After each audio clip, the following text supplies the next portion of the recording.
Before we get started, should I call you Professor Walter, or may I call you Richard? You please call me Richard. Okay. And I'll tell you something about that. My kids, they're now not kids anymore, they'll always be my kids, but they're grown-up people. They went to a wonderful private school. We're supposed to say independent school. And I loved everything about it, but there was one aspect of it that I didn't really favor, which was they were on a first-name basis with the teachers. And I didn't think that was appropriate for like elementary school kids and even for high school kids. They're not friends, with the teacher. The teacher has authority over them. Friendship is a two-way street among equals, and that's not the case with a ninth grade math teacher or a fourth grade elementary school teacher and her students. Here in our program at UCLA, our Master of Fine Arts program, we are on a first-name basis with our students, and it seems like a contradiction, but there's actually a pedagogical undergirding for it, and it has to do with the fact that we want to try to debauch our own authority. You can't go to an agent or a producer with your screenplay and say, the professor gave me an A on this, So we think by having everybody on a first-name basis reminds the writers in our program that it's up to the screenplay. All that matters is the screenplay. We want to, again, put authority in its place. And so it reminds this adult that they're not really being babied in some sense. Well, that they are grown-ups coddled. and that you can't rely on an authority, the professor like me, to ultimately to tell you whether the script is ready or not. Only you alone can decide that. And you have to take, the point is you have to take the authority. Authority starts with author. You're the author of a work. You have to take the authority for your work. Every artist has to take authority for her own creative expression. Tiny little way to make that point is to be on a first-name basis with our students. Also, I will say our students are not little children. We are a graduate program. And even in that context, we tend to tilt towards more mature writers, people who've been out in the world a little bit. It's very unusual for somebody to come directly from another program, an undergraduate program, into our program, particularly an undergraduate film program. So the people who do get in, they're grown-ups, they're not little kids. And all the more reason to sort of be on a first-name basis. Not to diminish our authority. I mean, we are who we are, and they are what they are. That is to say, we're the faculty and they are the students. But I think it is useful to be on a first-name basis in this regard because for the reasons that I said, that it reminds the writers that finally, when all is dead and it's up to them. It's not up to anybody else but them, the writer. Do you ever see someone in their early 20s more mature than someone in their 40s or 50s? You hear the term indigo children, which some people, it's a very controversial term because, but there's been, this sort of rise of these indigo children who are highly intuitive and very bright and advanced. And where does the indigo part come from? Well, the purple is sort of I represents like empathy and psychic abilities. So it's a very woo-woo sort of thing. But there are these indigo children. Do you ever see where there's some that are just step foot in the world and somehow they have this old soul, whereas 50-year-olds still teenagers? It's interesting. What an interesting question, and an interesting time to ask me that question, because as we are recording this, we happen here at UCLA to be in the final throes of the admissions process, the application process. People applying to the program. We're now in the interview process. We get hundreds and hundreds of applications for the program, between 300 and 400 applications, and there are only a couple of dozen slots in the program. And then we'll only get about, because it's a daunting enterprise to apply, people don't cavalierly apply. It's not like you check off the box top and you send it in. You have to do a whole lot of work, and you have to pay a substantial fee just to apply. And that means that there's a lot of self-selection that goes on. A lot of people who are not really serious don't apply. So we'll get hundreds of applications, out of which maybe 8 or 10 are just no good. All the rest are pretty good. And then there'll be 150, let's say, that are just blindingly good. we'll talk to half of those people and admit 1/3 of those whom we actually interview. So we're in the interviewing process now, and I just interviewed a guy yesterday, very young, and yet he was so mature, like you say. He had actually researched me, knew all of my books, and had actually tracked down my first book, which is a fairly obscure novel. I thought that was amazingly mature thing for such a young person to do. Very circumspect and wise. You can bet we'll admit this guy. Again, not solely on the basis of that, but the fact that he actually did some research and thought about how he would come across and so on. It bodes well. You've taught so many writers who've gone on to do amazing Hollywood projects. Do you think that a writer is born or is made over time? It's that nature versus nurture. My answer to that is yes. Both, right? Yeah, they are born, but they are also nurtured. That is to say, they have to. I think nurturing is a big part of it, but it's really a lot about discipline. I think talent is what you're born with. Maybe discipline can be learned to some extent, relative to the way that you're brought up by your parents and the way you're taught by your teachers in the early part of your education. But I would say the most overrated part of the equation is talent. That discipline is really the important part of it. And discipline, here's discipline, here's how you measure discipline, that it's how much time you're willing to put into this. I was talking to a writer the other day who's being told that her script isn't ready. Well, she's rewritten it already 3 times, she said. Well, David Koepp, Koepp, a very, very successful writer who's a former student here. He wrote 2 of the Jurassic Park pictures. He wrote Spider-Man. He's a gigantically successful writer. He says the reason for his success is his ability to get through 17 drafts of a screenplay. So this young woman I was speaking to yesterday doesn't have the discipline. She doesn't want to give it the time that it takes. So it really does take a lot of time. And I think that it's harder to understand that when you're really young, and easier to understand it, conversely, when you're more mature. Of the ones who do have this natural talent, what do you think it is that gets in the way, besides the discipline and the time that they're willing to put in, or is that it right there? They're not willing to work on honing. They're not willing to put in the time that it takes. They have brilliant ideas, but as I've discussed in other places and in other videos, the most overrated part of the screenplay equation is the idea. Ideas are really pretty useless and worthless. Again, forgive me if I'm repeating myself, but I am one of those people who believes that Breaking Bad is one of the greatest achievements in the history of civilization. I think it's really great drama.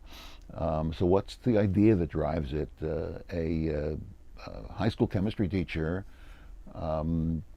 gets a cancer diagnosis, and so he decides to go into the methamphetamine trade with an incorrigible former student of his, a criminal, to sell drugs to support his family. That is the stupidest idea I've ever heard. Many companies shot that down.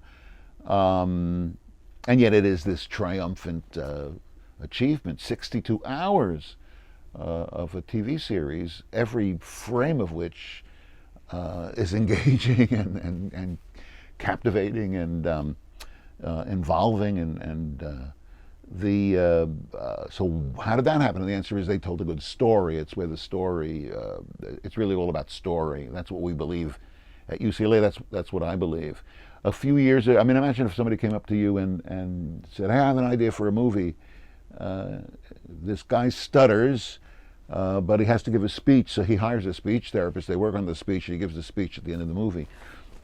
if somebody told you that that's going to win the Oscar for Best Picture and Best Screenplay, you'd figure they're crazy. And yet that is, of course, the King's Speech. And again, I think it just demonstrates the value of story and the valuelessness of ideas. And I think that very young people are more into ideas. They have great ideas. I like to say, when you have a great idea, if you have a really, really great idea for a screenplay, that's all you've got. I mean, what remains after that? Everything. The characters have to be invented. The dialogue they speak has to be created. It has to be punchy and peppy and provocative and pungent. I'm just getting into P's now. And poetic. And it has to be worth listening to, all for itself, just because there's something kind of charming about it. But beyond that, it can't be just for itself. It also has to advance the story in a palpable, measurable, identifiable way. Likewise, expand the audience's appreciation of the characters. It takes time. For me to give you an idea about a movie, it takes a handful of seconds. To walk you through the story of the movie, it takes the length of the movie, a couple of hours. So that's where the value is.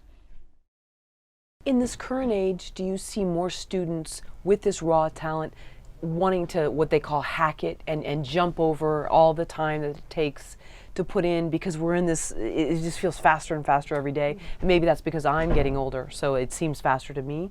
But do you see that more now, or no? It's well, always been that way. every writer wants to jump over everything always, including myself. I don't consider myself to be a terribly important writer, although I'm a much experienced one. The Wall Street Journal calls me a writer of substantial professional experience, and I have done a lot of work in screen, but not only in screen. I'm also the author of best-selling fiction and nonfiction, and I've also written short films. Commercials, corporate propaganda, sales films, instructional, educational films. So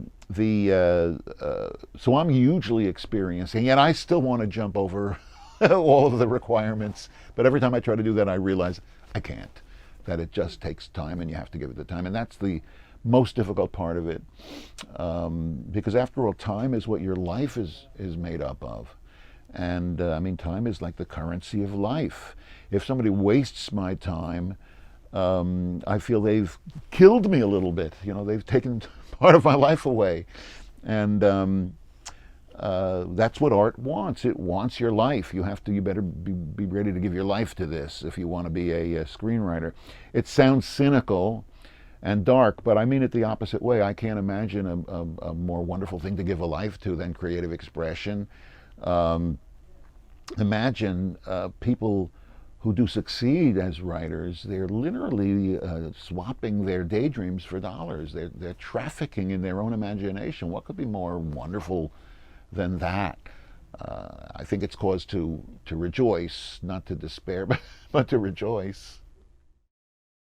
When you're teaching students, is there one aspect of screenwriting that you emphasize more than anything else, such as character, plot, writing every day, reading every day? Is there something that's your mantra? The answer is yes. There is something that I have that I emphasize every day, and it is story. It's all about story.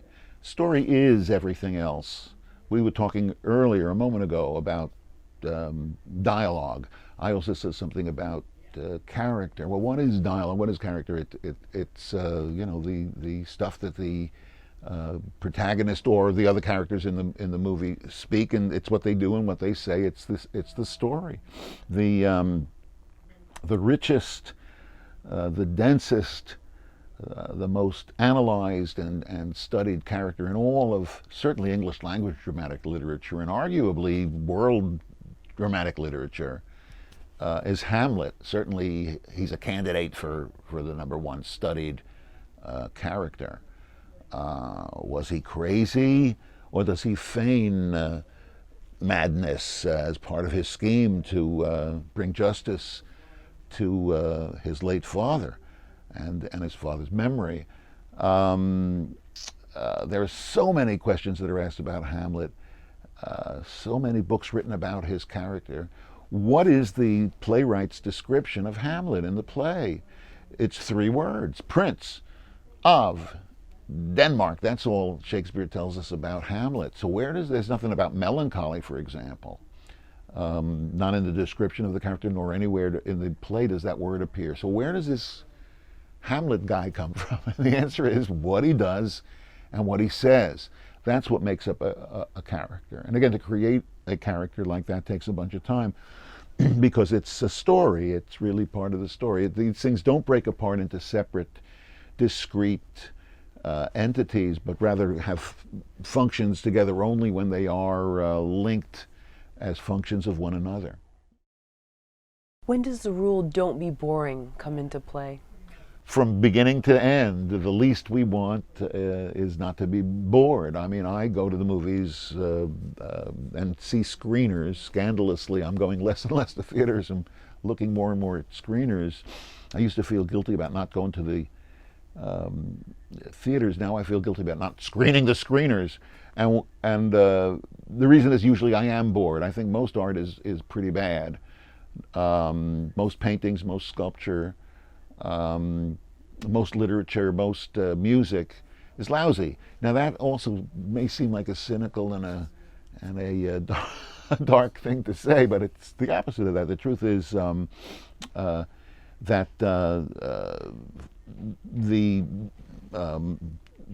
the stuff that is contemporary, much of it is going to be pretty bad. Some of it will be brilliant. What happens is that the bad stuff falls away. I was in New York not too terribly long ago, and I was in the museum, the Metropolitan Museum of Art, one of my favorite museums. And I didn't see a single painting there that wasn't timeless and eternal, that didn't deserve to be there. And you could get the impression from that the paintings are somehow worthy all the time. But what you don't realize, a lot of people don't realize, is that for every painting that hangs at the Met, there are 10,000 stupid, worthless, jerky, amateur paintings. Now, there's nothing wrong with, I think it's wonderful that people tried to paint and tried to be creative and took a shot at it. But it's unusual that it's worth bothering somebody else about. That is to say, there's something in the work that merits the attention and the consideration of the time of an audience, an observer. In film, because it is contemporary, even more so television, because it's in our face now, there hasn't been the chance for the bad stuff to drop away. So we think that it's uniquely bad when it isn't. It's just as bad as other art. Fortunately, the little bit of really, really good stuff is enough to change your life and make it worth engaging all of the stuff, so that you do see the good stuff.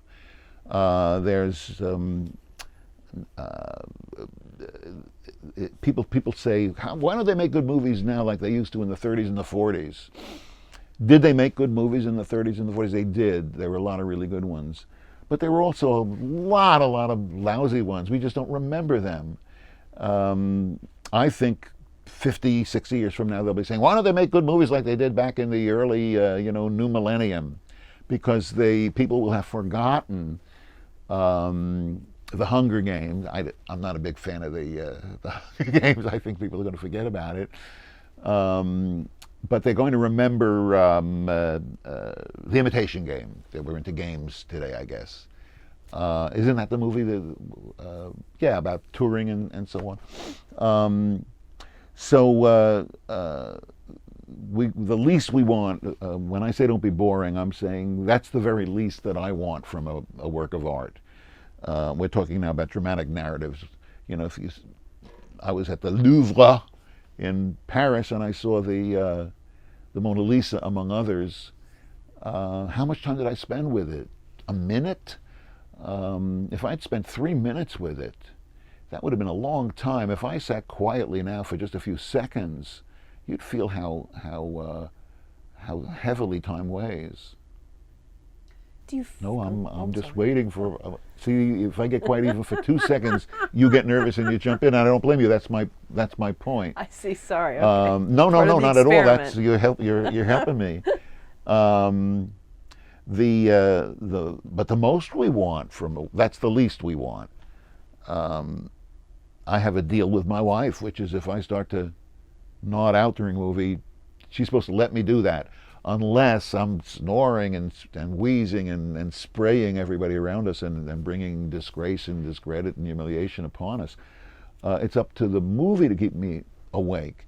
And the fact of the matter is that I used to like fight it. If I started to drift during a movie, I would fight it, like, hey, sort of, I got deep breath and try to, pay attention. Because now if I start to drift, that's it. I'm going to nod out in this one. It's just not worth seeing. I've walked into movies where I was really weary, hadn't slept very well, but it was a good movie and it woke me up. So that's the least we want. Don't be boring. And if that's all you do, that's an incredible achievement. But again, that's the bottom. What's the top? And the top is, I want my life changed completely the way great art does. I want it turned upside down and transmogrified. I want to be transported. And that's what Breaking Bad did to me. That's what The Sopranos did to me. My life is different, and, constantly because of my exposure to that great art. And that's what great art should do at the top end. It should just change your life forever. Can you remember the times in those films where it does lose you and you do nod off and go to sleep? I mean, is it that you're not connected to the characters? Is the dialogue forced? Well, it's not a moment. It's the stuff that leads up to a particular moment. It's just not imaginative. It's it might be it's not really integrated. There are filmmakers out there who are great at creating moments that are exciting and kind of fun to look at. The Coen brothers, for example, and I'm not a fan. Maybe I shouldn't be saying stuff like this. I think that they are able to kind of dazzle you for a moment with a crazy, wacky thing that happens, and then another one, and then another one. But after a while, it's just like a catalog of crazy things. The difference between them on one hand, and let's say Vince Gilligan and his writers on the other, or David Chase and his writers on the other hand, and I'm referring to the founding voices that drive The Sopranos and Breaking Bad, the examples we're talking about, which I consider to be really outstanding drama models of great, great, great dramatic narratives. They create dazzling, crazy things too, but they don't just abandon it and go on to something else. If you've seen Breaking Bad, you'll see stuff that's from the first season that gets resurrected 3-4 seasons later. It's hard work to do that. You got to keep track of everything. You got to make it sort of coherent. You see a movie like Inherent Vice. I mean, it's just blabbing, crazy kind of people being nutty, and very intense, but what's it about? And I think they're largely making it up as they go along. I can't believe that they're not improvising a lot of that. It takes work on the part of the writer. In fact, it's the hardest work in the world to create a narrative, a story where everything fits, where nothing can be thrown away, and there's nothing in it that doesn't serve the story, the purpose of moving that story forward. Did you see Boyhood? I did. Thoughts? I love the film, but I know some people say that nothing really happened. Well, that's on the flip side, but there were little moments that were very real. I appreciate it. The movie is almost 3 hours long. I need more than little moments. I also think that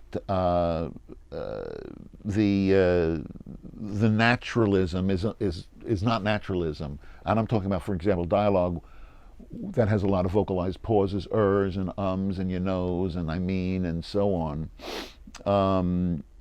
I think that Linklater believes this is like real, and it is real. So what's the problem with that? Well, the problem with real, there are two problems with it. First of all, it's available in the streets for free. You don't have to buy a ticket and go into the movie theater, hire a babysitter, drive to the theater, park the car, pay for the ticket to see what's real. You can just step out into the street and see what's real. The other thing is that what's real is boring for the most part. I could tell you about my day today. Everything that I could tell you would be true and contemporary, really, really new. What I had for breakfast, the route that I took to get over to the campus, the context of 3 meetings. This is a big meeting day, the first Wednesday in the month. So I've been to 3 meetings today. I love my colleagues, and I thank God every day that God placed me in a place like this at UCLA where creativity is happening, and I'm allowed to do creative work. But these were not terribly exciting meetings. I could walk you through the agendas of those meetings, and you'd be fast asleep. It's even though it's true, and it's now. Again, we want boredom in our lives, and we want passion and excitement in our art. Do we really want boredom in our lives? We do. My brother-in-law, who's a lawyer, was here this past weekend, and when I picked him up at the airport, I said, "How was the flight?" And he said, "Boring." What he meant was it was a great flight. It left on time. It came in on time. Imagine another response. It was a fabulous flight. For one thing, there was a near miss when we left Stapleton, or whatever the airport is in Denver now. And then there was buffeting and turbulence, and in fact, two of the flight crew were injured on the way over here. And then we blew a tire on the runway, and one of the engines flamed out. This is not the kind of excitement that we want. We want boredom in our lives and passion in our art. Can you think of a film that's a mixture? So it's not too real life, sorry, but it... No, I was going to say most films are mixtures, but not because they try. Mixtures of boredom and interesting. Sure, most films, almost like Boyhood you mentioned, there is some merit in Boyhood. Conceptually it's fascinating, using the same actors and so on, but I don't want a concept, I want a story. I want to get engaged by events that are one related to the next. And there's some of that, to be sure, in Boyhood. I know people I love and respect as tasteful and brilliant people, intelligent people who loved that movie, so there's no wrong or right about it. Sure. Mm-hmm. And I didn't hate the movie. I know that doesn't go on the marquee. Didn't hate it. Richard Walter, UCLA. Although that's a pretty big compliment from me. Some people would tell you, people who know me. But the fact is that Boyhood's a perfect example of a movie that's kind of boring and kind of interesting from time to time. What I want a movie to be is constantly interesting. I was totally engaged by Imitation Game from beginning to end. They were able to comment on some very, very weighty and difficult issues without ever getting preachy or intellectual about it. Bullying, homophobia, issues involving war and peace and life and death. Should we tell these people that they're about that the Nazis are with their U-boats are about to sink this convoy, and we can save all the lives of the people in the convoy that way, but that will also tell the Nazis that we're onto their code, and they'll change the code and we won't be able to read them anymore, and that'll cost more lives. These are very interesting questions, and they're asked in a dramatic context without ever becoming a lecture about principles or protocols or anything like that. Now, there's nothing wrong with lectures on principles and protocols, but the movie is not the place for that. I sometimes say, I remember I was arguing about the Da Vinci game, the Da Vinci Code.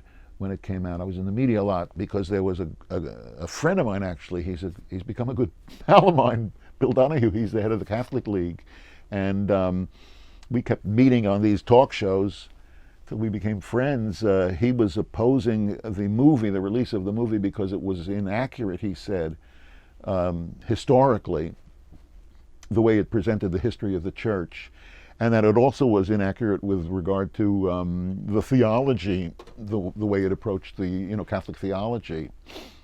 And my answer to that is, and was, on the air that if I'm hungry and I have a hankering for a tuna fish sandwich, I like to take my time when I say these things because I imagine people wondering, where is he going with this? If I'm hungry and I want a tuna sandwich, I don't go to the hardware store. And if I'm looking for a lesson in history or a sermon in theology, I don't go to the movies. I'm going to get bad theology, bad history, bad movie. So lectures in theology and history have their place. The place is right here. We're having this conversation on a campus, one of the great world centers of higher learning, the University of California here in Los Angeles. And it's appropriate that there should be on our 265 acres or whatever we got here in the middle of LA, it's appropriate that there should be lectures on history and sermons in theology, but not in a movie. I understand you have a summer class coming up, and it is open to non-UCLA students? Yes, I teach every summer what we call here Summer Session A at UCLA, which runs for 6 weeks, starting, it's actually my own class is 6 Monday afternoons, starting on June 23rd. We're recording this in 2015. And it meets every Monday afternoon for 6 Mondays. And it's a rare opportunity to actually take a seminar course. It's not a lecture course, it's a hands-on writing course with a member of the senior faculty in the film school at UCLA, which is a very competitive arena and difficult to get into. You can actually, without being a UCLA student, you can take this class. It's 8 credits. You can earn 8 University of California credits. If you're a student at another institution, you might be able to transfer those credits. The class is designed especially for the summer session to be appropriate for writers who are relatively new at writing, and also for writers who are more experienced. It's as I say, it's a hands-on writing class that consists mainly of examining in-progress scripts collectively all around the room, with everybody commenting on, and then the instructor commenting on the script, but also on the comments, so that there's a lot of interaction, a lot of participation by the students in the class. It's not a passive experience where you're just sitting and listening to the professor.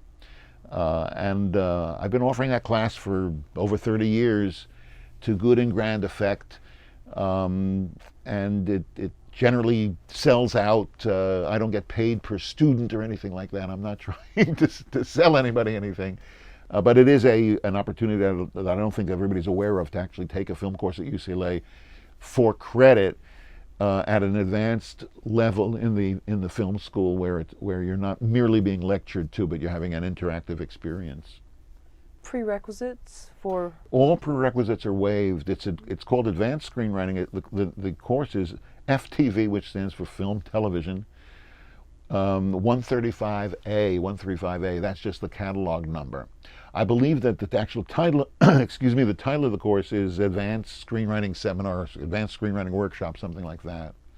But if you go to the UCLA website and poke around for summer session, you can, if you just Google UCLA, the page will come up, which is the main page, and there'll be for the university, there'll be a window in there asking you what you're looking for, and if you poke around in there, you can put in summer session and maybe find it that way, or maybe you could even provide a link that would take you to it. I would also say, if you go to my website, richardwalter.com, there's no S at the end of my name, richardwalter.com, there will be a link there that you can click on that will take you to the enrollment page, so that you can actually register for the class. Right. Yeah, we will provide a link at the bottom of this YouTube video. That'd be great. Now, my understanding is that you're going to, in this class, reverse engineer a script, turn it into a book, or am I missing? That's not exactly what we'll be doing in the class, actually, but it's something of great interest that we can talk about a little bit. I have had some modest success in my career not just in film, working and making a living as a screenwriter, but also publishing with major publishers, for the most part, actually in my case, all New York publishers. The publishing business still is mainly New York, just like Hollywood is still Hollywood.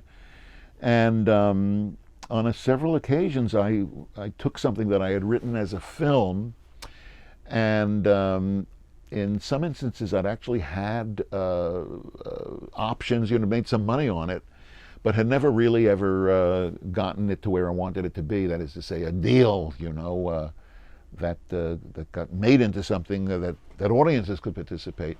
And what I did was use the novel, use the screenplay as an elaborate outline for a novel. No writing is easy, but it's easier once all the heavy lifting has been done. Once you've written a screenplay, you know who the characters are, you know almost all of the dialogue, certainly a lot of the dialogue, most of the dialogue. The story is all worked out. You now have merely to write it. Now, I pause on merely because there's nothing mere about writing, but it is easier to just put the words on once you have all of the incidents and the events and the anecdotal stuff worked out. And then it becomes a question of description. I have had success at that. That is to say, couldn't make the movie happen, so wrote it as a novel, and then sold the novel as a novel, was able to get the novel published, and then suddenly there was interest in it as a novel. That is to say, an adapted novel, adapted for the screen. My current gripe with Hollywood, with the American film industry, is the refusal to do original stuff. Well, you can take an original screenplay and turn it into a novel, and then it's no longer original. Now it's an adaptation, and that's what they prefer to do.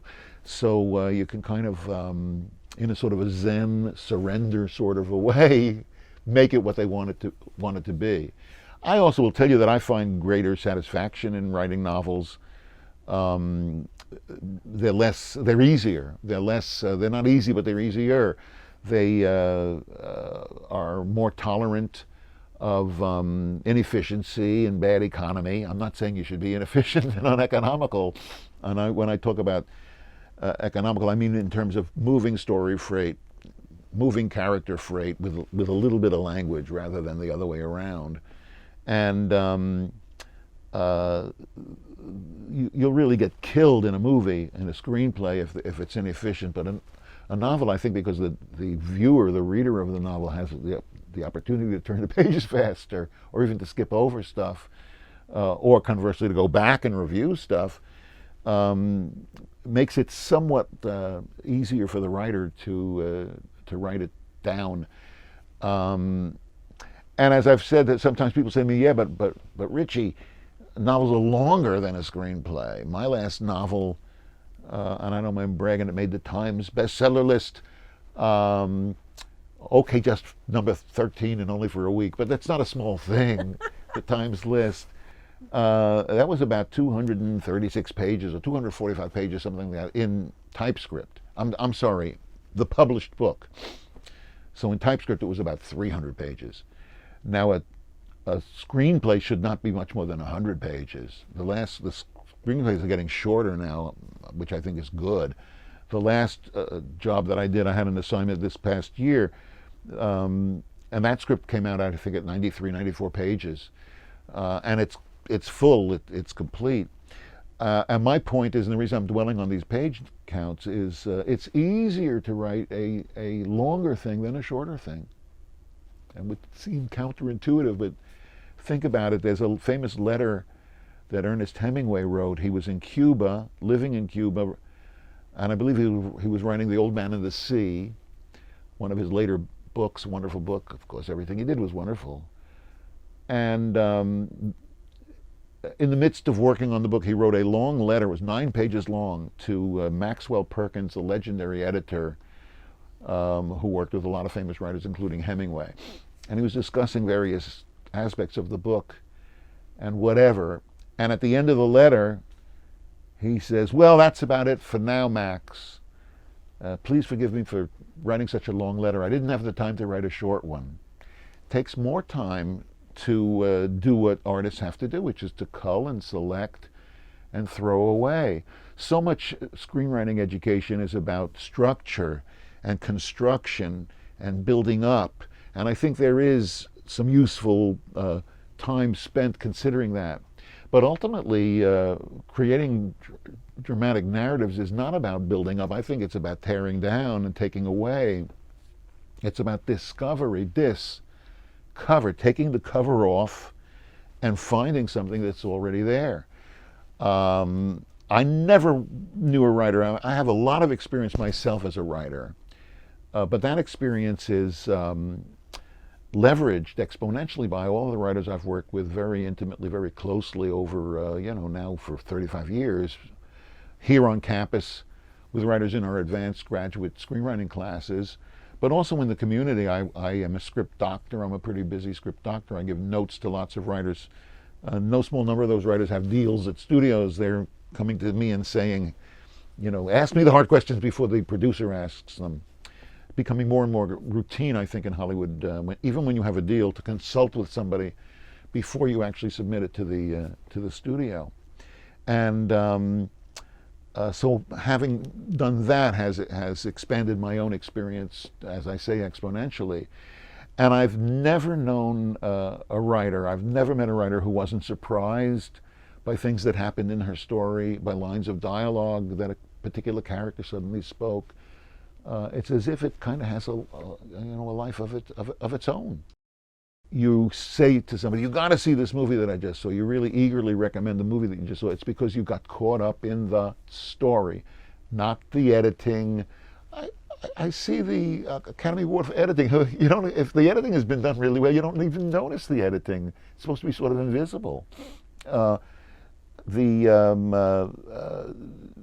There's this expression on Broadway, they don't come out whistling the scenery. You can't, people don't go, I love beautiful cinematography, but if that's all you have, it's really, really old in about 5 minutes. There's got to be a story. It's all about story. I'll tell you, in the earliest days of movies, 100 years ago, now about 110 years ago, actually going back almost 130, 140 years to the invention of the motion picture camera, Thomas Edison and all of that. The very first image ever, the very first moving picture image ever recorded is a trolley car moving down the main street of Orange, New Jersey. Why in the world, did that come to be the first a moving picture image? And the answer is, first of all, that's where Edison's studio was. And when he was finished building the camera, he needed a lot of light, so he went outdoors and wanted to photograph something moving. You don't invent a moving picture camera and then try it out on a vase with a rose in it, You want something that moves. Well, they have trolley cars going down the main street there at that time in that town in New Jersey. And so he photographed that. And for a number of years, people were just blown away. Look at that, it moves! They were stunned to see a picture that moved. But very quickly that became wearying. All right, been there, done that, adios. So then they started to have scenes, moving pictures from all around the world, from the great, the wonders of the world. Some of the very earliest moving picture images are of Bedouin tribesmen in flowing robes, riding camels past the pyramids at Giza in Egypt.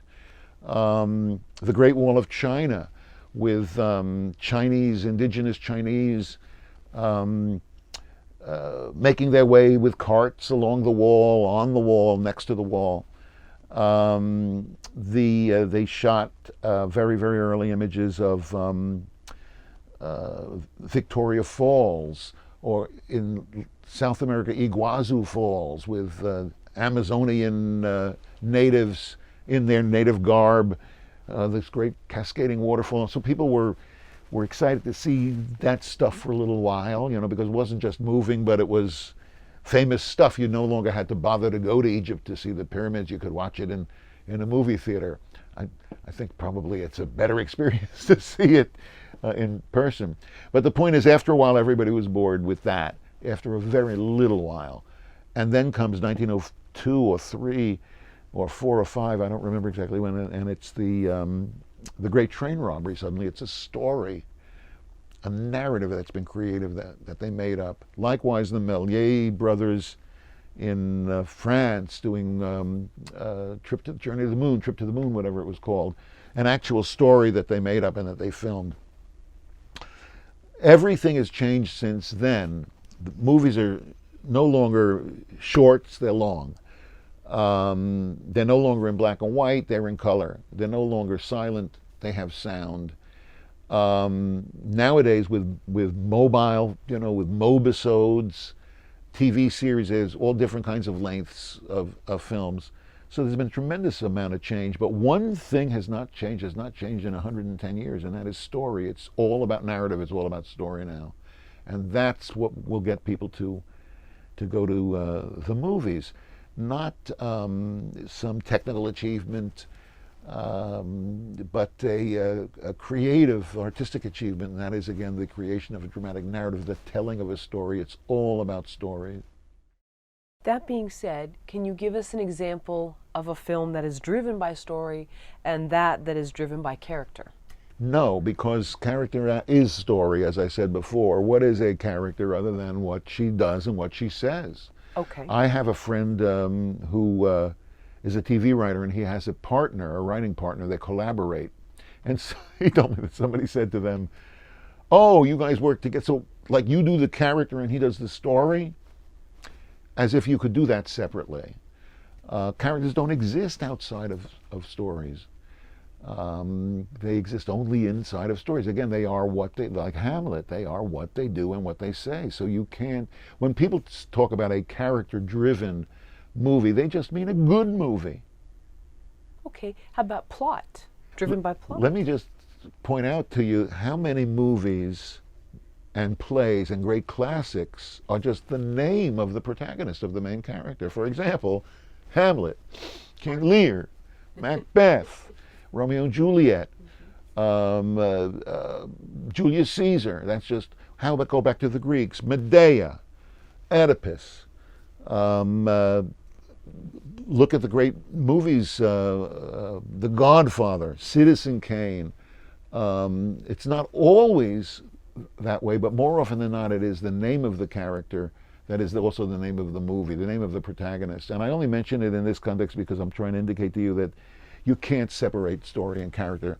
Which is more important? It's like asking somebody, what's more important to you, your heart or your lungs? It's true, yeah. Well, what about plot? Maybe plot is your appendix, which you could have removed if you plot needed is to me, again, there's a lot of jargon attached to all of this. I do a lot of expert witnessing. I am a court-authorized expert in intellectual property issues, legal issues, mainly plagiarism and copyright infringement. And I don't mind telling you there's few experiences that mellow the spirit better than meeting with a bunch of lawyers and having them pay you money. A much more agreeable dynamic. These cases are always fascinating. Sometimes in the law they refer to separately to plot and something they call sequence of events. But to me, plot and sequence is the sequence of events, is the story. Plot, sequence of events, story, these are synonyms, at least in lay terms, just, and it's the most important thing and the hardest, and the most difficult, the most elusive thing to achieve is a good story. I could paint for you a word picture of a wacky, crazy kind of a character, and there are workshops that actually do this. You just invent characters, and you talk about what kind of a tree she would be if she were a tree, and what kind of candy bar she would eat if she ate a candy bar. And all of these, and people feel all kind of creative, they create these things, but it's nonsense. I think it's actually anti-useful because it suggests that characters exist outside of stories. What I want to hear is when students pitch their stories in my classes, they're orally telling the story to me and the 8 writers around the table, including themselves. What I want to hear is, what do we see and what do we hear? I don't want to hear that Harry enters. He's had a job years ago when he worked. They never got along with his mother. He's the kind of guy who does it. But please, just tell me, I mean, how is the audience sitting in the movie theater going to get that? They're going to get that from what they see and what they hear. Nobody's going to be sitting next to them whispering in their ear, let me tell you about this part that's coming up, what I was trying to do here. So that's what I want to hear in the class from the writers. We see this, we hear that. And that's what readers for agents and for production companies want to see on the page. We see this, we hear that. That's all there is. And everything else has to come out of that. Let's say we have a gentleman who's a handyman, okay? He fixes broken homes. He kind of is transient a little bit. He's not homeless, but he travels around. How would we develop this character? His life's a mess, but he kind of fixes everybody else's life. How would we make him interesting? By setting aside time to invent, just like we talked about Edison earlier. Edison invented the light bulb. You have to invent the stuff that he does and says. You have to invent the situation. He's a handyman, never really had a really steady job. He goes to one particular house, and in fact, maybe he's having trouble getting work. And he goes to one particular job, and there's a woman there who tries to seduce him, and so on. Now, what I just said, I don't mean to suggest that that's genius out of Shakespeare, but it is events and anecdotes that I'm inventing. One of the best movies ever made is Double Indemnity, and what I was just describing sort of sounds like Double Indemnity. I mean, first of all, how'd you like to make a movie about an insurance salesman? That's not going to excite a lot of people, and yet that's what Double Indemnity is about. So it's the stuff that they do, and as you remember, if you've seen the movie, if you haven't, you got to see it. It's just one of the great films. He's going out to try to sell an insurance policy at one of those mansions in my neighborhood, Los Feliz, Silver Lake, Los Feliz. He says it's one of those $35,000 mansions. I mean, you know, this is 1948 or whenever it is. I mean, that's not even a fraction of the commission for the realtor, you know, these days. And then he meets this woman there, and it's sort of strange what she's doing, and she's very seductive, just like we were describing about our handyman. But the point is, it's the action, it's the actions that characters take that define their character. There's a wonderful book, very underappreciated, by a writer who died a few years ago. It's called Plots and Characters. And by the way, plots is first, not by accident. And also in Aristotle's Poetics, the first book on dramatic writing, he clearly says plot is what's really important, not character, because again, character flows out of plot. There isn't any character outside of a plot. And if there's a plot, there's automatically characters that are going to be in it. So once again, I just can't hammer enough on how amateurs, dilettantes don't get that it's really about story, and that the real work of a writer is inventing the actions. Millard Kaufman is the name of the writer who wrote the book Plots and Characters. And he has one of the most timeless, brilliant lines in it that I've ever heard. And here it is, I've already said it, which is that it is action that defines character and not the other way around. I'm going to say it again. It's action that defines character and not the other way around. People who think it's the other way around are the kind of people who are doing these character workshops. We'll invent a character who has all of these traits and qualities and characteristics, and then we'll turn her loose and see what she does. No. Define what she does. Tell us, what does she do, and that'll tell us who she is. That's true in your dramatic narrative that you write for the screen.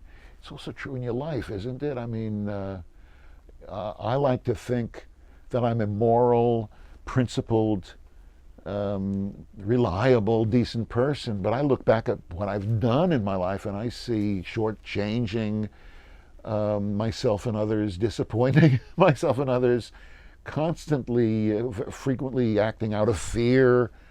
I would say my actions define me as a little bit of a coward. I'm afraid of a lot of things.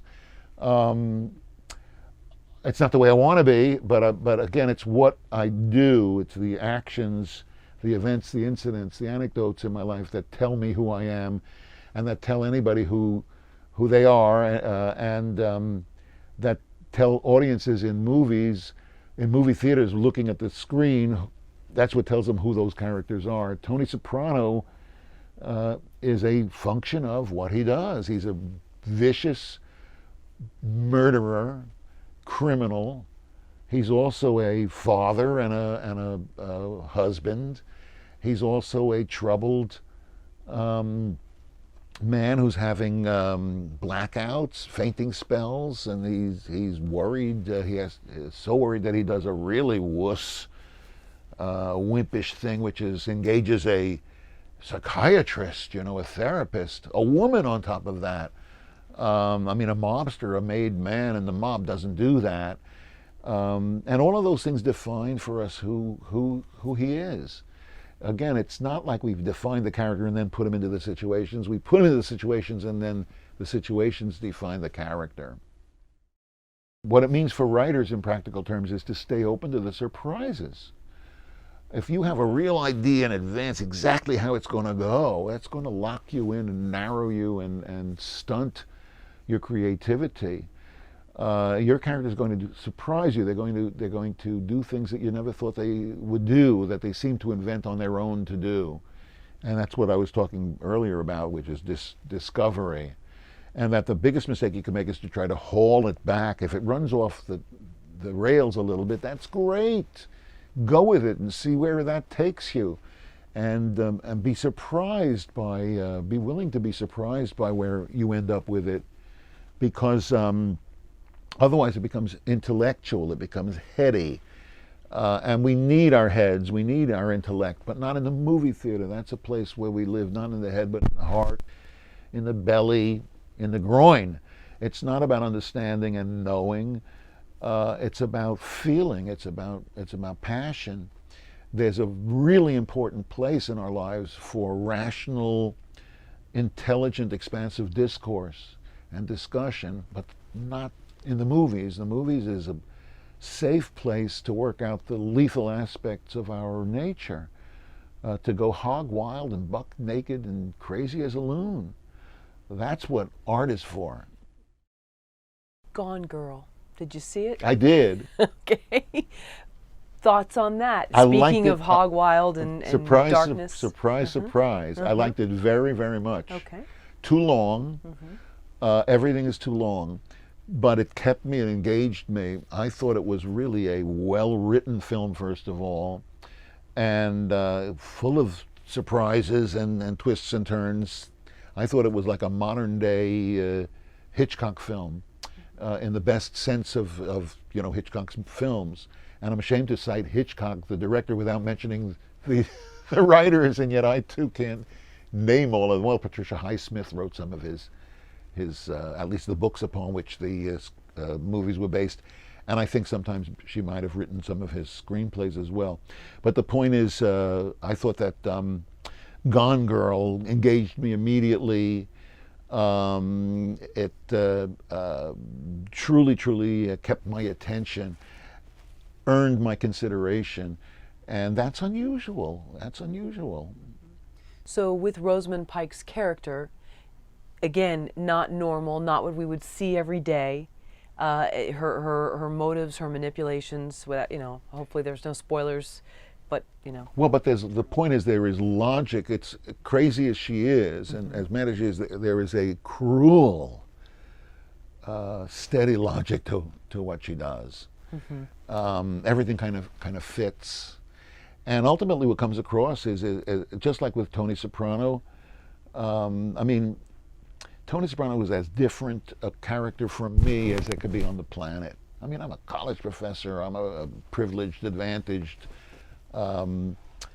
kid from New York, and a writer and a professor and all of that, as far as you could get from Tony Soprano. And yet when I watch The Sopranos, when I see Tony Soprano, I see me. I see a guy who has the same arguments with his wife that I have with my wife, who has the same battles with his adolescent children as I have with my adolescent children. The truth is, my kids are the best kids in the planet, and I never had 20 minutes problem with. Also, I don't have a lot of conflict with my bride. We're married 48 years, nice. So we must have figured out something or other. But the point is that I see in a Tony Soprano not a disconnect from me, but I see a connection with me. I feel a sense of sharing his pains and his traumas because I'm familiar with them in my own way. There's nobody gets out of here alive.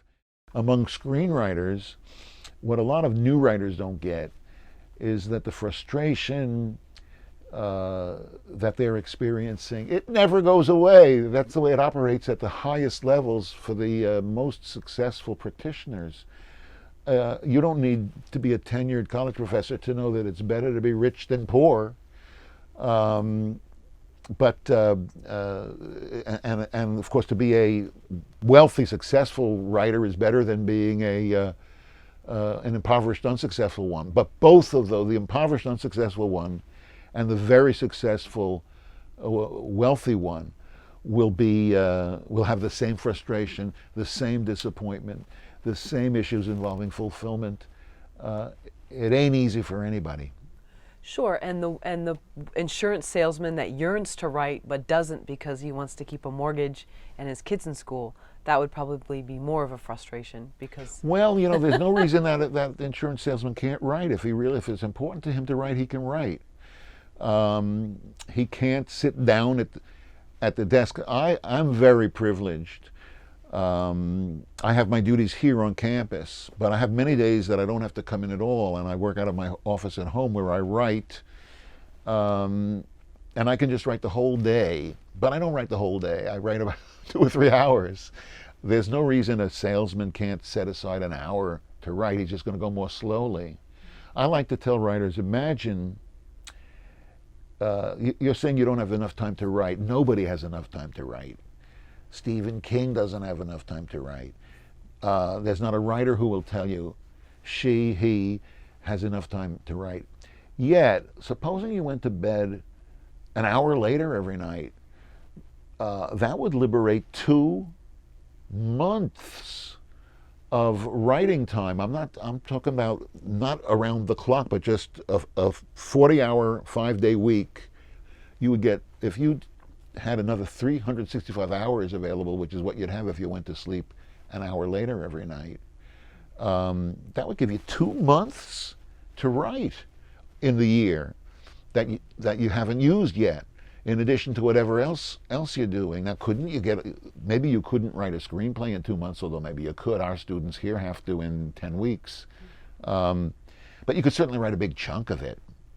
Well, supposing you say, well, I already go to bed too late. I can't go to bed an hour later. Well, what about go to bed 15 minutes later? Get up 15 minutes earlier. Couldn't you manage that? If you could do that over a year, that would give you a month of writing time. So you do have the time. The problem is you don't have the will.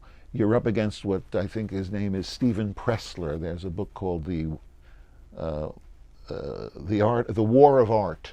It's a play on the art of war, and it's a pamphlet. It's a very light piece. You could read it while you're waiting for the light to change, but it's brilliant. It is brilliant. And what Pressler talks about, boy, I hope I'm getting the name right. Pressfield. Thank you, Stephen Pressfield. What he calls it is resistance, that there's this resistance sitting there and you just have to face it and you have to do it. And you have to stop trying to like it. Somebody was telling people, a client of mine, when I say client, I mean a writer whom I'm giving notes to on a script. What he's giving me is a lot of money. I charge big fees to do this. It takes me away from my own work. I love to get this kind of work. Even better, not to get it. But the point is, this guy was writing back to me. He's just about ready now to start he's gone over the notes, he's thought everything through, and he's about to start the actual rewrite. And he's just miserable contemplating actually getting into the rewrite. And I said to him, I'm glad to hear it. Why am I glad to hear that he's miserable? Because it tells me that he's having the experiences that a real writer would have. Only an amateur, Pressfield would put it this way, only an amateur would say that she or he can't wait to get into the rewrite, is delighted contemplating getting up in the morning and working on that script. The contrary is the case, dreading it. I had a guest in my class, a very famous writer. As we're in the Hollywood community here, and we're a pretty prestige operation, and lots of I had Neil Simon come in here and talk about comedy. We had 30 years ago Tennessee Williams come in and speak. That's like being in seminary and having a Q&A with God, So there was a very famous writer, very successful but admired writer in my class, and I gave him a copy of my screenwriting book, and he, just as a little present to thanking him for coming in, and he got in touch with me a few days later, and he said he thought that Coles to Newcastle, what is he going to do with a screenwriting book? He's a very well established writer, and that was pretty arrogant of me to give him this book. He said, nevertheless, he opened up the book, and one of my first principles is that the real writers hate to write. All writers who are serious writers, they don't like to write. We love having written, but actually writing is always painful. Is it good enough?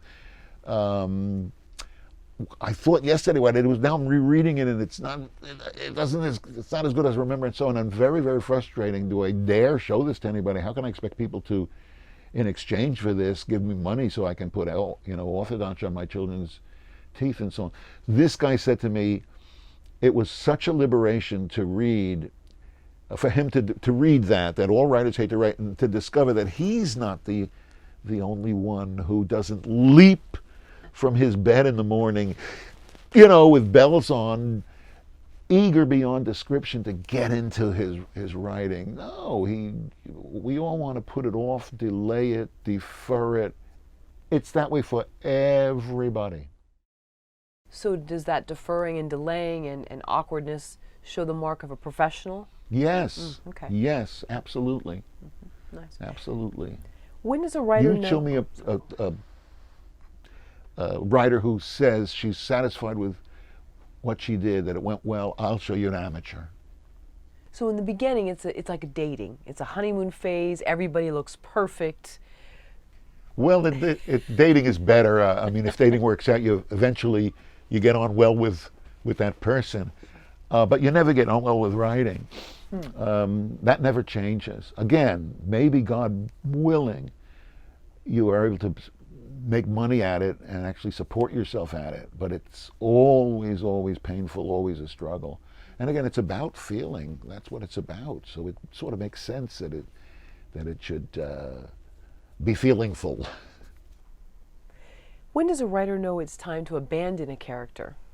You never really know. And I'm asked that all the time I'm asked two kinds of questions like that. What I call the macro version and the micro version. The micro version is, you've read this script, you've read several versions of it. Am I beating a dead horse here? Should I just move on?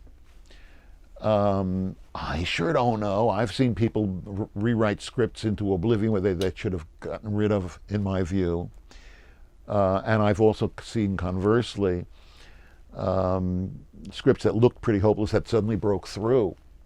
Who am I to say? I can't tell you that. It's easy for me to say, but you've got to do all the work on that. That's the micro version. Should I stick with this script or should I give it up?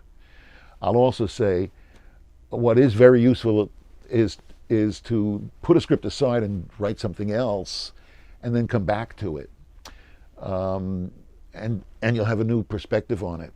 The macro version of that is, and I get this all the time, do I have what it takes to be a writer? Am I good enough at this? And my answer is, I don't know. That's not for me to say. That's for should I continue to do this? Actually, my answer to that usually is no.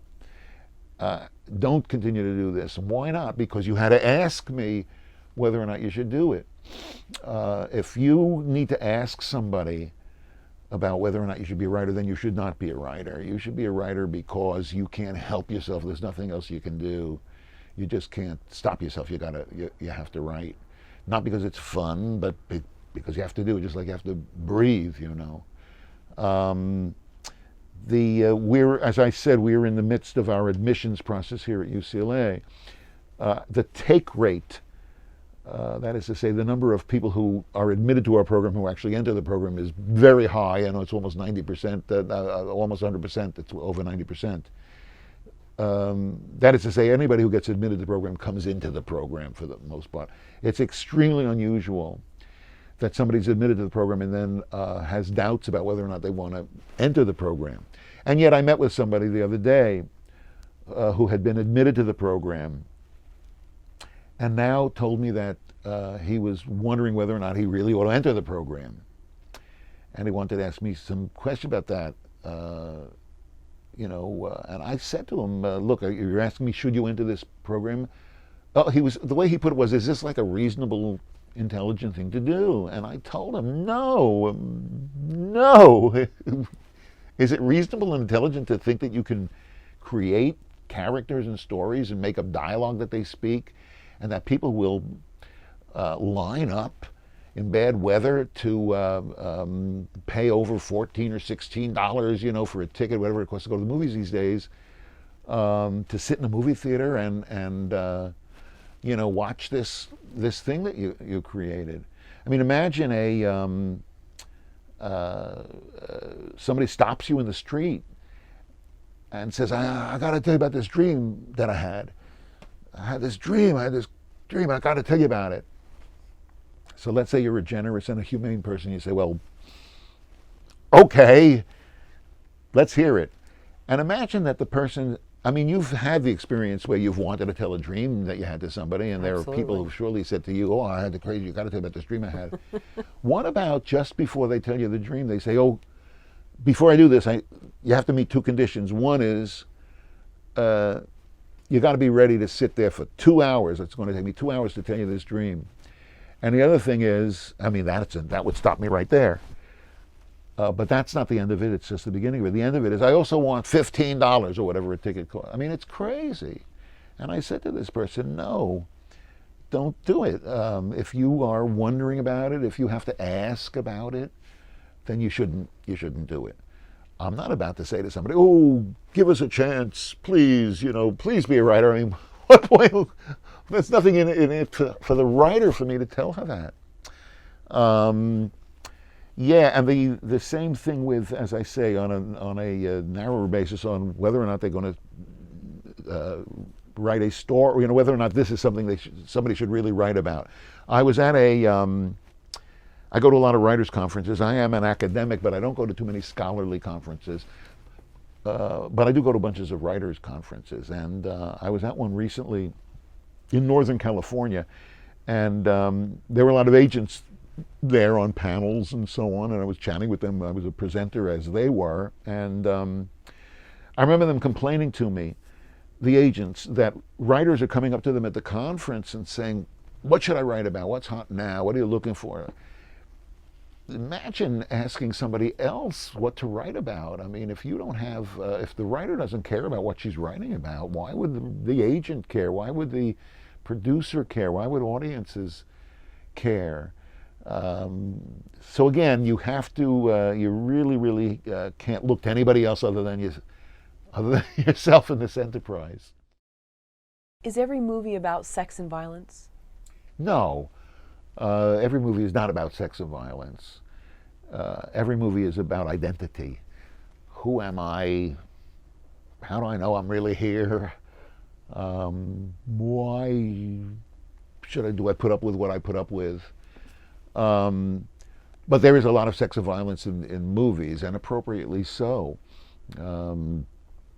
As I've said in the past on a number of occasions, It's a safe place. So we are violent and sexual creatures, human beings. Just take a look at the newspapers this morning or any morning. It's hard to imagine that this is not the darkest age. We talk about the dark ages. I mean, can there be darker age than this? With people being burned alive and girls, hundreds of girls kidnapped and abducted and carried off by deranged terrorists and all of the horror that we're all too familiar with. We are violent creatures, and I really believe dramatic narratives are a kind of a therapy, a way to practice, to work out these lethal aspects of our nature in a safe place, the movie theater. And Aristotle in the Poetics talks about purgation, purging these violent aspects from us. There can't be any doubt that that's a central part of the nature of woman and man is darkness and rage and destruction. Happily, there is the other side of that too. This is why I rejoice to be on a college campus like UCLA, where the affirming stuff comes together, the healing, the beauty, the joy that can be had is available, because life is both of those things. I'm a new grandpa. Here's my my daughter and our little grandson. Imagine that I actually show that to you. The only reason I do that is to indicate that when I see them and all of her friends, they're all having babies now, and it's wonderful. There's nothing. My only regret in life is that I didn't have like 11 children. We only have the 2, and they were so inconsiderate as to grow up and become adults on us. But the point is, I see my little grandson Cooper, and all is right with the world. There is joy, there is beauty, there is love, there is healing. There's warmth, there's nourishment, there's all of that good stuff too, and there's something biological in narratives to help us purge that darker aspect of our lives, and that's why I think there's so much sex and violence in film. We're drawn to conflict. We like to. When our little daughter, before she was old enough to be a mother, and she was just a little kid. If we were in a restaurant and an argument broke out somewhere, she'd go over to look at it. I mean, just like you slow down to look at a car wreck. Do I do that? I do. Why do I do it? Because I'm some kind of a pervert and a loony? Maybe so, but the real reason I do it is I'm human. I'm interested in conflict. I politically, I love to listen to people I disagree with, and I'm bored listening to people that I agree with. We like conflict. We need conflict and confrontation. And where does that reside in life but in sex, to no small extent, and certainly in violence? So it's absolutely appropriate that there is sex and violence in film. And again, this was not invented in Hollywood. This goes back to the earliest storytelling. The earliest stories we have are from the ancient Greeks, Oedipus and Iliad. The Odyssey and the Iliad, but also Oedipus Rex. Not much later. Those plays, those Greek plays, they were bloodbaths. Medea murders her own children in a jealous rage. This isn't some tabloid, throwaway, cheapo movie. This is one of the great classics of world literature. Medea. Richard III murders his own nephews. They're boys, 9 and 11. He doesn't even suspect them of having done anything wrong. They're just in the way. They're in the it's wrong place, wrong time. The succession. Hamlet ends with 9 corpses on the stage. Some of them have been run through on swords. Some of them have been poisoned. Nobody wants to see the village of the happy, nice people. This is again, what excites people is not serenity and calm and everybody getting along and being uplifted, but ugly, bloody stuff. And again, the reason we were attracted to all of that is because it's part of the human condition. And it's actually, I think, an evolutionary and a biological necessity for us. I believe that the first movie theaters were those caves in Altamira or Lascaux, the famous European caves where they discovered these cave paintings of these antelopes and so on, with multiple pairs of legs as if they were in motion. Remember, these were painted in opaque places, you know, in caves where there was absolutely no light. So how did they do that? Well, they had light. They had torches that were fueled by animal tallow, you know, like fat. And you can imagine it was a flickering kind of an image, you know. So there were these flickering, they had multiple legs, they sort of looked like they were moving. Disney has actually done, years ago, taken those paintings and actually animated them, withheld the pair of feet in this frame, put them back in the next one, take them out in the next one, put them back in the one after that, and they really seemed to be running. So what was going on here? These were the animals that were hunted by the people who lived there, the cave civilization that created those paintings. They hunted those animals. And the reason they hunted them was their lives depended on it. They used their meat for protein. Without it, they would starve. But they didn't just use the meat. They used the skins for wardrobe and for residences. You know, they built tents out of these things to protect themselves and so on. Now, how does a human being, you know, a cave person who might be about 5 feet tall, bring down an antelope, you know, that has horns and so on? And the answer is, first of all, by cooperating with other people, which is unique to human beings, the way we're able to, what we've been able to achieve through cooperation. Imagine going to the moon, for goodness sake. What an achievement that is. Nobody could do that on his own. It's got to be a team of people. And likewise, on your own, you can't bring down with a stick an antelope that's 300 pounds. But you can if you organize. But in order to do that, you know, you have a bunch of people, and some of them are chasing them and scaring them, and this way, and then there's you and a bunch of your comrades are standing there with the spikes. You can, and again, your life depends. It's not a sport. Your life depends, and the life of your children depend upon you succeeding at this. What else do you need to do? You need to overcome the fear, and I mean, imagine, what would you do if you had a sword and there was an antelope coming at you? You would turn and you'd run. Well, that's what I would do. Yeah. So they were rehearsing. They were like watching these images and pretending that they were real, you know, herds of antelope coming at them. And in that way, they sort of, they realized they survived. They had that experience. They had that emotion, that fear, but they were okay. Now in the real world, they can, you know, confront an animal like that and experience the fear, but not run. Now, we're not chasing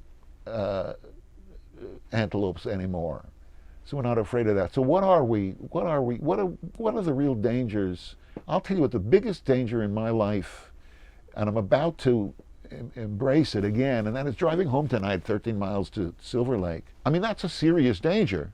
I'm counting on 1,000 people to stay on their side of the line, you know. I'm trusting that they'll do that. What's another real danger? It's not as much as a danger as it used to be, but it's a big danger and it scares everybody, and that is violent crime. As movies have become much, much more violent, crime has actually plunged in this nation. I'm not saying it's because of the violence in the movies, but certainly the increase. I mean, my God, you look at something like Walking Dead, Breaking Bad, Sopranos. There is the kind of violence you never ever have imagined in the media, and yet it hasn't caused crime. Crime seems to have gone down. So what are we afraid of? What's the danger in our lives? Automobiles, in a very practical sense, and crime. So what do you look at also disease? So go to the movies. There's going to be movies about disease. There's movies about car crashes is a big thing in movies, and car chases, and certainly crime. We're just like those cave people in their caves, except that it's IMAX, and it comes with popcorn. How does a screenwriter know that they have a bad idea? There aren't any bad ideas. No bad ideas? No. Okay. Again, King's Speech, there's no worse idea than that. Sopranos is if you just describe the idea, it's ridiculous. And certainly Breaking Bad, we've already talked about that. They're only bad stories. And those are stories where one thing doesn't really follow another, where they're not integrated. That is to say, where everything that happens does not palpably, measurably, identifiably move the story forward. That's all you have to do. But that's a tall order. Okay, so it's not just an idea being bad or good, because even a good idea, what sounds great in theory, if the character, which is the focus of the story, what moves the story along, that is the story, right? The characters? Yes, okay. The characters, what they do and what they say, that is who they are, that is the characters, and it's also the story. So let's say we have story A and story B. So story A is what sounds great in theory. It's a fascinating film, coming of age, against all odds.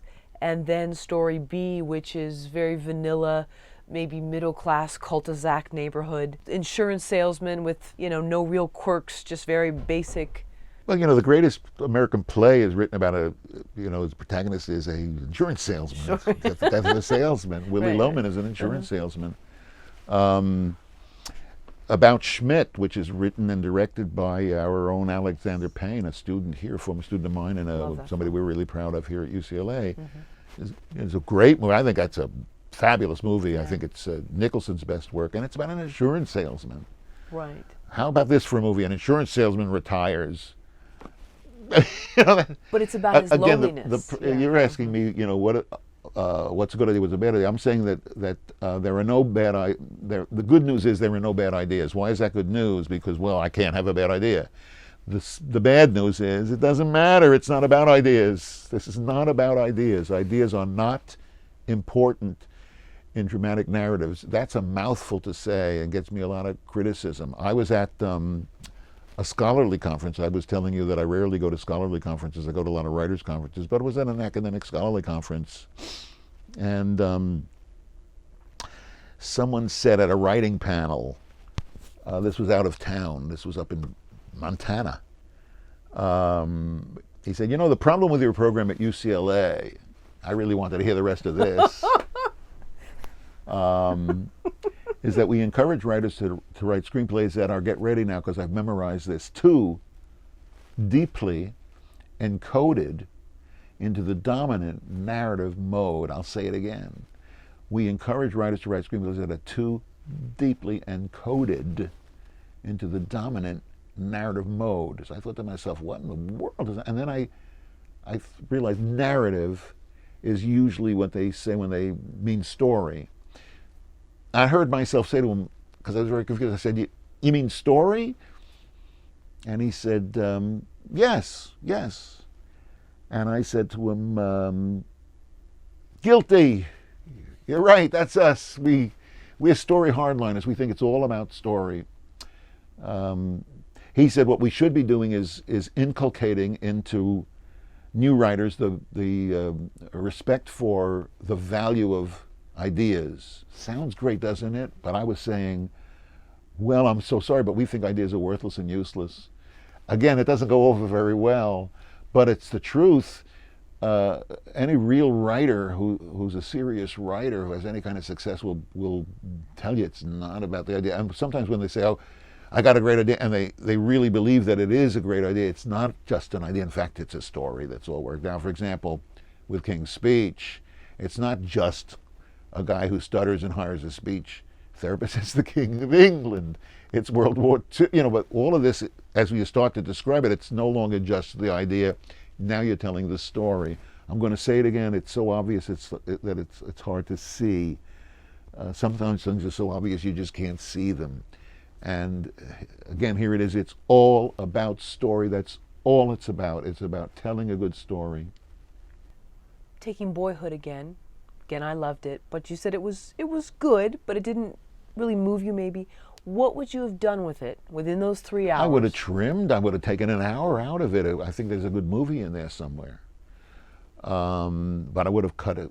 I mean, again, it's 2 hours and 45 minutes. There's no excuse for it. He's his own worst enemy. By the way, Linklater made one of my favorite movies. I think it's a very underappreciated movie. I don't know if you even know it. Bernie, with Jack Black. Jack Black, UCLA, go Bruins! He studied acting right here in this building. Okay.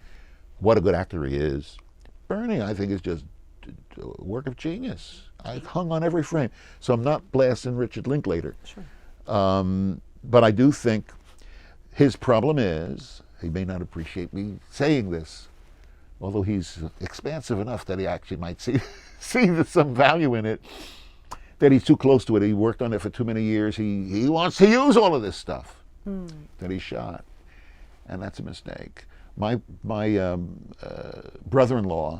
a different brother-in-law from the one I mentioned earlier, just came back from a vacation, traveling the world. He and his wife, they retired and they're traveling the world.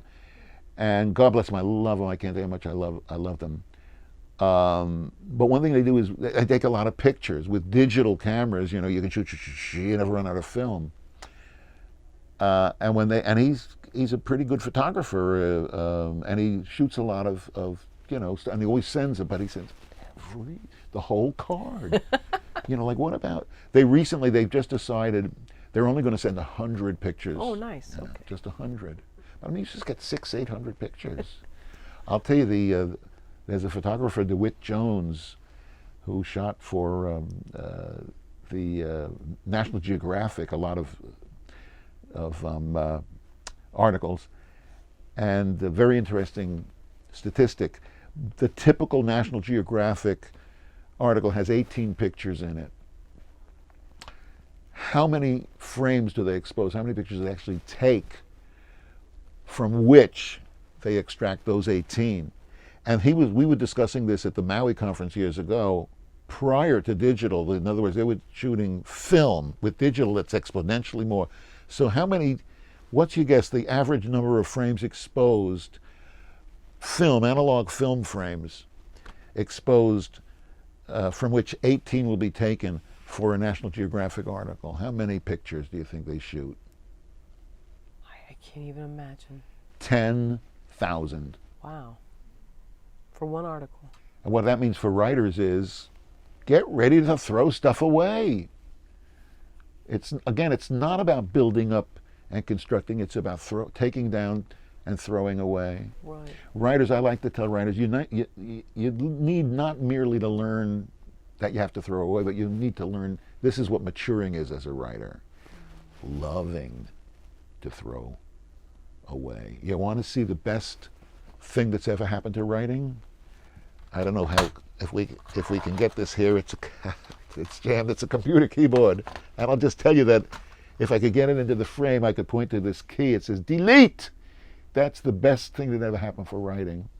And you have to learn that when you highlight a bunch of stuff, you realize, I don't need this line of dialogue. I don't need this scene. And you highlight the whole thing, and then you hit delete, and the whole scene vanishes. If you get a good feeling out of that, then you're a mature writer. It'll take years and years to get to that. Most of the time, you're going to feel like, well, why are you going to feel that way? Well, because you took time to create that. You believed in it. And now you're throwing it away. What about the stuff you're writing now? Are you going to, how can you create anything more if you know that tomorrow you may throw this away? Yet that's what you have to do. And the truth is, tomorrow you will throw away probably not all of it, but just most of it. And if you do that, eventually you'll have a whole work. You know, you'll have a whole screenplay.